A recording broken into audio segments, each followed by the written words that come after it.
Teacher Talking Sports, what it does, would do how we live. And it wasn't even a week ago. It was July 20th when I made a video on Nick Kurtz and the awesome rookie season he's been having.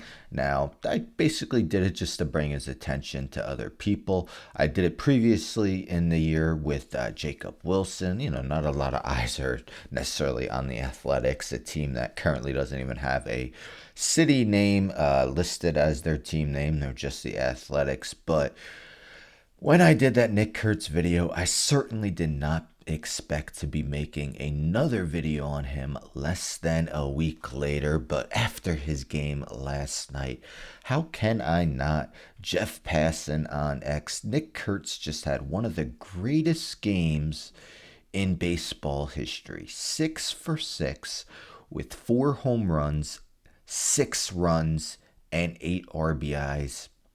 He is a 22-year-old rookie. I don't want to get copyrighted, so we're just going to quickly look at the last of his homers. See, the pitch was off the plate. Still connected on it, opposite field. Of course, you know, you would think a 6 for 6 game with 8 RBIs, that team would be blowing out the opposition. That was the case, but definitely quite the ending to an historic performance from a 22-year-old rookie in Nick Kurtz. This is ESPN here. Mentions that first rookie in MLB history to hit 4 homers in a game. He became 20th to do so. No one's hit 5 yet. Kurtz also matched the MLB record with 19 total bases in the 15-3 triumph against the Astros. So he tied Sean Green's record from back in 2002. But look at this. Kurtz didn't make an out all night, going deep in the 2nd, 6th, 8th, and 9th innings. He also doubled a 381-foot drive that would have been out in 6 major league ballparks. So that close to having the first ever 5 home run game in MLB history. Did I say he's 22 years old? Well, let me say it again. 22 years old. We also see this number from ESPN. So nobody had ever done the 4 homer feat in less than his 425th career game. Mark Whiten, remember him in 1993, 425th career game. Nick Kurtz did it in his 66th. So, yes, joining these 19 other players doing so. He's the second to do it this year.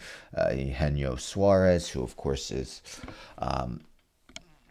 arguably the biggest bat that might be dealt at the deadline. We'll say JD Martinez, Scooter Gennett, remember him? I believe he was an all-star that year. I could be wrong. Josh Hamilton, Carlos Delgado, Sean Green, Mike Cameron, Mark Whiten, Bob Horner, Mike Schmidt, Willie Mays, Rocky Colavito, Joe Adcock, Gil Hodges, Pat Siri, Chuck Klein, Lou Gehrig, El Delahanty, and the first guy to do it, Bobby Lowe, back in 1894, 131 years ago. But yes, when I made that video on Nick Kurtz back on the 20th, he had the 3rd best American League Rookie of the Year odds. He was behind his teammate Jacob Wilson and Cam Smith of the Houston Astros. I'm about to go on DraftKings Sportsbook again and see the current odds, because it's kind of crazy how much they've changed in the course of less than a week. Let me see. Let's go to where do we got awards? There we go. Awards. Rookie of the Year. AL Rookie of the Year. Nick Smith minus 2,500. Jacob Wilson plus 700, Cam Smith plus 1,800. Again, less than a week ago, he was 3rd in AL Rookie of the Year odds. Today, he's the favorite, and not just the favorite, an absolutely substantial favorite over the field. But Nick Kurtz, congratulations to him. What an historic game from the 22-year-old. But anyhow, don't forget to subscribe. Tell a friend, tell a friend, tell a friend to subscribe. Like the video, share the video, hit the bell for notifications. I'm out.